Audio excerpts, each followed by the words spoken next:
Hello investors, welcome to Tiwari stock Gurukul channel. दोस्तों, आज की इस वीडियो में हम एक ऐसे स्टॉक्स की बात करेंगे जो कि एक मोनोपोली स्टॉक है और जो अपने बिजनेस सेगमेंट में more than 70% market share gain किए हुए है और जिसे हम ऑटो सेक्टर और रियल एस्टेट सेक्टर में ग्रोथ के प्रॉक्सी के रूप में प्ले कर सकते हैं।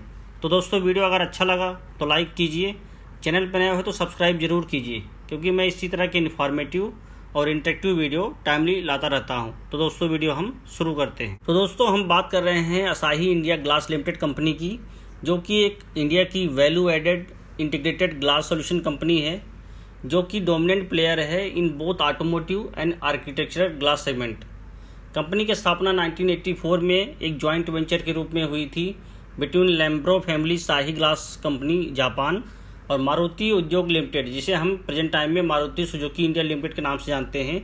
इन दोनों कंपनीज के बीच में जॉइंट वेंचर हुआ था। Asahi India glass limited end to end solution provide करती है इंटायर ग्लास वैल्यू चेन में, from manufacturing of float glass to processing, fabrication to installation and services. As a send to solution company, ASI जो है variety type of glass product और services provide करती है to the customer in India and across the globe. अगर इस company की dominance की बात कर लेते हैं तो यह कंपनी एक डोमिनेंट प्लेयर है इंडियन ऑटो ग्लास मार्केट में, with market share of more than 73%। India की 3 out of 4 every cars SUV जो इंडिया में मैन्युफैक्चर होती हैं वो ASI की ग्लास का यूज करती हैं।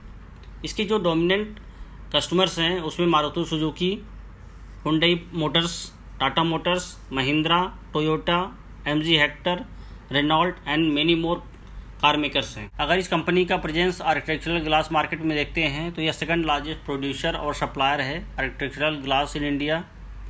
इसकी जो प्रोडक्ट है उसका वाइड रेंज है, फ्रॉम क्लियर फ्लोर ग्लास से tinted, coated, frosted, back painted, high performance glass, processed glass और मिरर जैसे डिफरेंट प्रोडक्ट कंपनी बनाती है। अगर हम कंपनी की मैन्युफैक्चरिंग कैपेबिलिटी की बात करते हैं तो company different manufacturing facilities own करती है अक्रॉस द इंडिया, जहां पे कंपनी की जो प्लांट है Bawal Haryana, Roorkee Uttarakhand, Chennai Tamil Nadu, Taloja Maharashtra and latest plant जो कंपनी के बने हैं वो पाटन गुजरात में है। अगर इस कंपनी के प्रमोटर की बात करते हैं तो इस कंपनी के one of the promoter Japan की कंपनी AGC इनकॉर्पोरेशन है, जो कि एक लीडिंग ग्लास मैन्युफैक्चरर है वर्ल्ड की, जहाँ पे कंपनी का 12% ग्लोबल मार्केट शेयर है फ्लोटेड ग्लास सेगमेंट में और 30% ग्लोबल मार्केट शेयर है इन ऑटोमोटिव ग्लास सेगमेंट में। अब हम इस कंपनी के बिजनेस सेगमेंट की बात कर लेते हैं। कंपनी ऑटोमोटिव में passenger vehicles, commercial vehicles, mass transport, defence vehicles, 3 wheelers के लिए ग्लासेस बनाती है। इसी तरह कंपनी बिल्डिंग और कंस्ट्रक्शन वर्टिकल्स में रेसिडेंशियल एक्सटीरियर और इंटीरियर, कमर्शियल एक्सटीरियर और इंटीरियर ग्लासेस बनाती है। कंपनी अपने कंज्यूमर बिजनेस वर्टिकल में window and door solution, integrated glass solution, car glass repair and replacement, car battery and detail services जैसे different काम करती है। इसी तरह कंपनी अपने बिजनेस वर्टिकल इंडस्ट्रियल में consumer durable, white goods, construction और फार्म इक्विपमेंट जैसे डिफरेंट ग्लासेस बनाती है। अब हम कंपनी के शेयर प्राइस और उसके ट्रेंड्स की बात कर लेते हैं। कंपनी के जो प्रेजेंट शेयर प्राइस है 572 है। कंपनी का 50D में 538 और 200D में 472 है। तो इस आधार पर आप समझ सकते हैं कि कंपनी की जो शेयर प्राइस है अपने 50D में और 200D में के ऊपर ट्रेड कर रहा है और ये अपने लगभग ऑल टाइम हाई के आसपास है। तो दोस्तों, अगर इस कंपनी के शेयर प्राइस में करेक्शन आता है और कंपनी की जो शेयर प्राइस अपने 50D में के आसपास आता है तो हमें positional as well as for long term investment के लिए पोजीशंस बनानी चाहिए। अब हम इस कंपनी की जो डिफरेंट पैरामीटर्स है उसको देख लेते हैं। कंपनी के जो मार्केट कैप है प्रेजेंट टाइम में 13,897 करोड़ है। कंपनी का PE जो है 33.6, dividend yield 0.35%, ROC return on capital employed 21.2, return on equity 21.4, earning per share of this company 17.1, debt to equity जो कंपनी का है 0.70 है, जो कि एक रीजनेबल है, return on equity 21.4, PEG ratio 1.82 जो कि रीजनेबल है। प्रॉफिट ग्रोथ अगर दोस्तों देखते हैं तो 80.8% है। इसी तरह सेल ग्रोथ कंपनी का 24.3% है। अब हम इस कंपनी की जो डिफरेंट पैरामीटर्स हैं उसमें साल दर साल क्या ग्रोथ आई है उसको देख लेते हैं। तो जो पहला इंपॉर्टेंट पैरामीटर है कंपनी की सेल है, जो कि 2018 में 2633 करोड़ थी, जो कि अभी बढ़ के 3173 करोड़ हो गई है।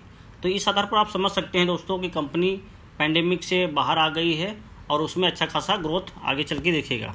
इसी तरह कंपनी का ऑपरेटिंग प्रॉफिट देख लेते हैं। तो कंपनी का ऑपरेटिंग प्रॉफिट 464 करोड़ 2018 में था, जो कि घट के 2020 तक 431 करोड़ हो गया था। लेकिन अभी ये कंपनी का बढ़ के 764 करोड़ हो गया है 2022 में। अगर कंपनी के नेट प्रॉफिट की बात करते हैं तो 2018 में नेट प्रॉफिट 177 करोड़, जो कि घट के 2021 में 133 करोड़ हो गया था। प्रेजेंट टाइम में कंपनी अपना नेट प्रॉफिट बढ़ा के 345 करोड़ हो गया। अगर कंपनी के अर्निंग पर शेयर की बात करते हैं तो 2018 में कंपनी का अर्निंग पर शेयर 7.3 रुपीज़ है, जो कि 2022 में बढ़ के 14.18 रुपीज़ हो गया है। तो इस आधार पर आप समझ सकते हैं कि 2018 से लेकर 2022 तक कंपनी अर्निंग पर शेयर में भी डबल ग्रोथ कर चुकी है। कंपनी की ऑपरेटिंग प्रॉफिट मार्जिन की बात करते हैं तो 2018 में 18% था, जो कि 2020 में घट के 16% हो गया था। और प्रेजेंट टाइम में कंपनी फिर से अपना ऑपरेटिंग प्रॉफिट मार्जिन बढ़ा के 24% कर दी है। इसी तरह कंपनी का रिटर्न ऑन कैपिटल एम्प्लॉयड 17% 2018 में है, जो कि घट के लगभग 2020 और 21 में 11% हो गया था। और प्रेजेंट टाइम में कंपनी फिर से प्री पैंडेमिक लेवल 21% पे आ गई। अगर कंपनी के शेयर होल्डिंग की बात करते हैं तो प्रमोटर के पास में 54.23% है, नॉन इंस्टीट्यूशन के पास में 41.93%, म्यूचुअल फंड जो है 1.71% होल्ड करते हैं। और पिछले कई क्वार्टर से प्रमोटर का जो शेयर होल्डिंग है वो ऑलमोस्ट कांस्टेंट है। तो दोस्तों वीडियो कैसा लगा कमेंट करके ज़रूर बताएं। वीडियो अच्छा लगा हो तो लाइक कीजिए, चैनल पे नए हो तो सब्सक्राइब जरूर कीजिए, क्योंकि मैं इसी तरह की इन्फॉर्मेटिव और इंटरेक्टिव वीडियो टाइमली लाता रहता हूं। तो दोस्तों वीडियो देखने के लिए धन्यवाद।